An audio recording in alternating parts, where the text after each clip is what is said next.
to the streets. Go! Whoa! Ready, set, go! I got the flow to make the girlies say, oh! So, don't get your panties in a twist. When the last time y'all heard it like this? When the last time you heard it like this? JVB, the It Boys, the Miss. We have Matthew Daalman here for the Voice of the Ring for our column Ringside interviews. Matthew, for everybody who doesn't know you, for the few that doesn't know you now, is the Enfusion and the ECE bantamweight double champion. And starting from April the 22nd, you became Thai Fight European champion. Yes, that's right. All right. So please, Matthew, introduce yourself to our viewers. Matthew Daalman from the Netherlands. Grew up in Rotterdam. 24 years old. Matthew, just tell us how did you start your journey into Muay Thai and kickboxing? Well, before I was playing football. Yeah.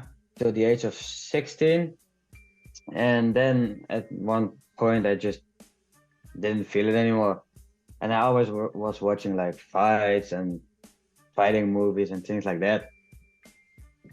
And my parents always liked me to do sports like all the time, so they say like, okay, quit football and do something else. And I was like, yeah, I want to start fighting.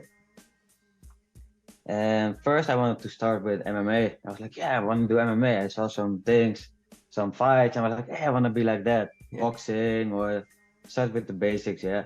So that's how I started doing kickboxing. And just by the time it got like mixed with Muay Thai and some kickboxing matches, some Muay Thai.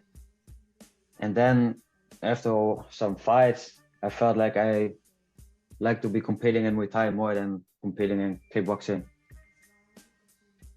And that's how I got into it. And I find around in Holland, it's mostly like K1. Yeah. And if I'm competing in Muay Thai, it's gonna be like other countries or like France, England. Yeah, it's kind of strange because like it's called Dutch kickboxing for a reason, you know.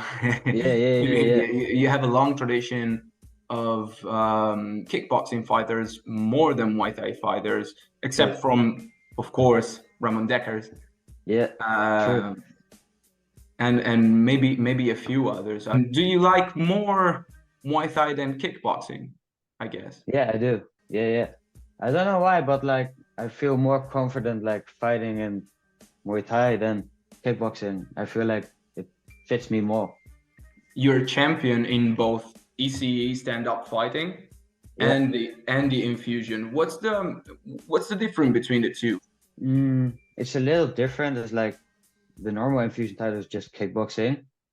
The ECE, they make it like extreme stand-up. It's kind of full Muay Thai rules in a cage with MMA gloves, but you're allowed to take down as well and go for submission, but no ground and pound. They don't want the groundwork to last too long, so that they let you stand up pretty fast and like continue. Okay, so they just split you up as they split you in the clinch where you're not anymore active. Yeah, like if you have him in the submission, they let you go, but if not, then stand up and go striking. It's kind of a mixed rule. It sounds more like MMA. And do you feel confident fighting with this kind of rules? Yeah, because for me it was basically more like full Muay Thai. Yeah. I didn't really worry about the takedown or the wrestling because I don't know, I just felt like it's Muay Thai, so just do my thing. Yeah. Like okay. Matthew, is this your only occupation? Is this your job? No, I'm still working. Right now I'm working at the company. We build boxing rings actually, and MMA cages, fitness frames, all things like that. Work part-time right now, and then after a job I go train. Okay. How many times do you train a day? Every day, at least once. At least once. Sometime. Where do you train usually? I recently switched gyms, like 1.5-2 months ago. first I was training in Rotterdam, and we just split up. And then I went to train at Hammer's gym in Breda. Do you often travel to Thailand to train, or it's Um, just when it comes? Not really, because it's a money thing, yeah. Maybe in the future, like for a longer time. You gained 2 wins in the same night, plus the European Thai Fight Championship belts. I suppose it was a great night for you. And Yeah, of course. tell us more about what happened. Like in the first fight, you faced the Italian athlete Valerio Ghionna, and it seemed almost like he was ahead on points the first 2 rounds. But then on the third, you pushed up the pace and won by KO with a spinning elbow that was a thing of beauty. Thank you. Was this a tactic from you and your team? Well, the first 2 rounds, like you said, like I really couldn't get in my own game. Like I was expecting him to like be aggressive as well, because I fought some Italian guys before, and they're all like kind of aggressive. So I was expecting the same with Valerio. And then he just got me in the clinch the whole time and made us fall. And somehow I just couldn't get in my own rhythm, because he took the clinch, make us fall, to take the clinch. And yeah, because of the whole audience, though, they were like, "Whoa, hyping it up." Yeah, every time we fought, I'm like, Yeah. like, was pissing me off because I couldn't do what I want to do, and I felt like I was losing because of that, and I got a little bit angry at myself. So kind of, and then the third round, I just changed tactic a little bit, like just go for it. Like I have nothing to lose, just go for it, try to go make some damage, yeah. And then I got him with the elbow. That was crazy. It was maybe some words from your coach, or is just you change your mindset. I don't know, getting frustrated, and then your focus goes off a little bit. So I just have to, how to say it, get back into it.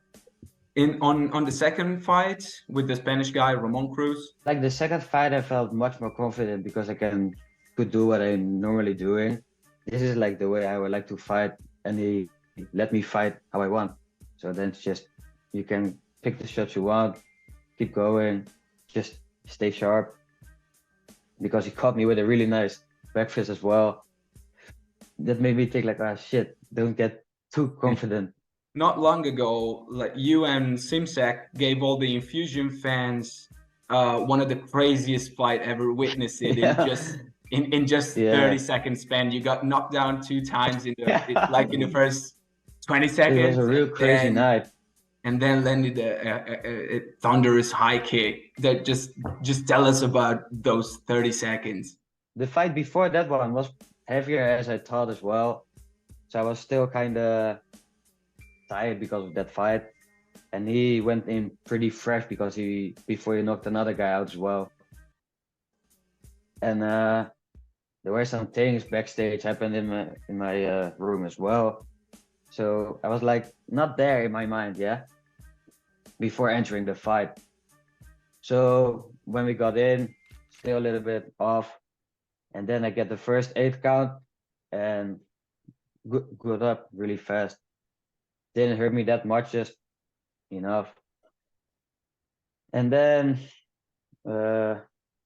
same with the back fist, man. It's always the back fist with me. He missed me, so I was like, I wanted to step to the side and counter him, and then he just spin with the back fist, and that one caught me real well.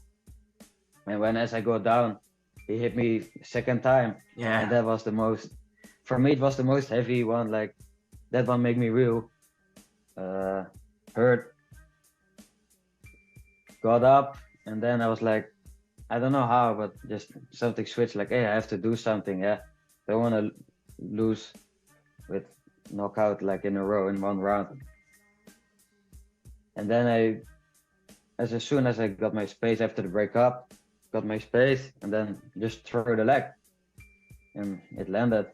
And boom, lights off. Who was your toughest opponent to date? I had one really tough fight in Dubai. I think you know the guy, Walter Goncalves. Yes, I know. I fought him in Dubai, and it was a really tough fight for me because the first round already, I don't know what happened. He gave me a tip or some kicks on the ribs, and they just snapped. Oh, So I went down, and I thought like it's just sore, yeah. And then tried to finish the fight, but I was like I couldn't do anything. And I don't know if you see the fight, but he was getting pissed off, like, "Hey, come, I want to yeah, fight." yeah. I In was the like, third. "Nah, no. I could feel something's wrong." I was like, "Nah, I'm not gonna come, yeah." And uh, yeah, the fight was finished. They stopped the fight like 20 seconds before, so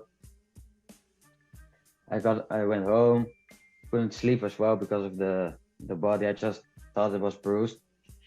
Then I went to the hospital just to check, and they told me like, "Hey, they're like broken, like they could go inside, like be careful with it." I'm like, "Oh damn." Luckily, they didn't go inside. Yeah, pretty funny. Like my coach told me like, "Hey, you can fight in Dubai, blah blah blah, decent money." I was like, "Okay, let's go." Yeah, didn't Yeah, know the opponent yet, and they told me like, "Yeah, Walter Goncalves," and I was like, "Fine, I will fight him." Yeah, yeah, we go to Dubai. It's sick. And then I just went to search him, and I was like, "Hey, he's champion this and champion that," and I saw some other things he did, and I watched some fights. I was like, "Hey, he's pretty good." And I was kind of still upcoming, like in the A class, like pro fighting. And we're like, "Yeah, just go, see how it goes, yeah." And yeah, that's how it went. you're still very young. You're 24, right? Yeah, So, what would be your ultimate goal for your career? my ultimate goal would be like get one of the belts from the stadiums. Like that's for me the top. Like get one of the stadium belts, like Lumpini or Roger Daalman, one of those. One, of course, be fighting there would be great as well.